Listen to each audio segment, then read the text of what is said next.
হঠাৎ করে খুব খিদে পাচ্ছিল, তো মাকে বললাম, মা খুব খিদে পাচ্ছে। মা তখন বলল, কি খাবি, কিছুই তো নেই বাড়িতে। আমি তখন বললাম, ফ্রিজে কিছু নেই? মা তখন বলল, ফ্রিজে চিংড়া মাছ আছে, দেখ যদি কিছু বানাতে পারিস। আমি তখন ভাবলাম, চলো কিছু বানানো যাক এই চিংড়া মাছগুলো দিয়ে।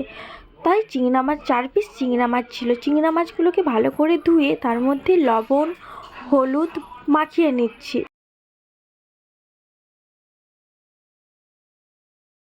মাছগুলো খুব ভালো করে মাখানো হয়ে গেছে। এবার আমি মাছগুলো ভেজে নেওয়ার জন্য কড়াইতে পরিমাণ মতো সরষের তেল দিয়ে দেব।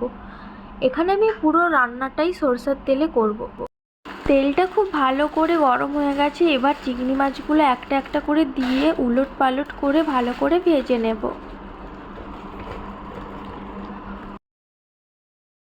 মাছগুলো খুব ভালো করে ভাজা হয়ে গেছে। এবার একটা পাত্রের মধ্যে তুলে নেব।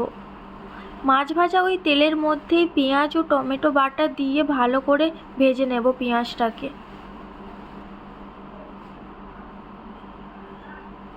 অল্প পরিমাণ লবণ দিয়ে দেব পেঁয়াজের মধ্যে। পেঁয়াজ ও টমেটো ভালো করে ভাজা হয়ে গেছে। এবার ওর মধ্যে হলুদ গুঁড়ো লঙ্কা গুঁড়ো দিয়ে নাড়াচাড়া করে অল্প পরিমাণ জল দিয়ে মশলাটাকে ভালো করে কষিয়ে নেব।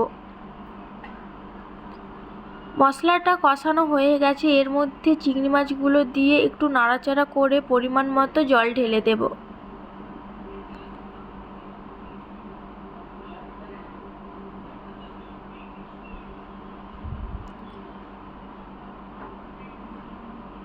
চিংড়ি মাছের ঝাল আমাদের তৈরি হয়ে গেছে, নামিয়ে নেব।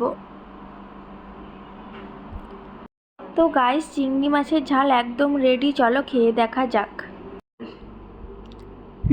দারুণ হয়েছে। আমি চিংড়ি মাছ খেতে থাকি, তোমরা ততক্ষণ আমার চ্যানেলটা সাবস্ক্রাইব করে দিয়ে যাও।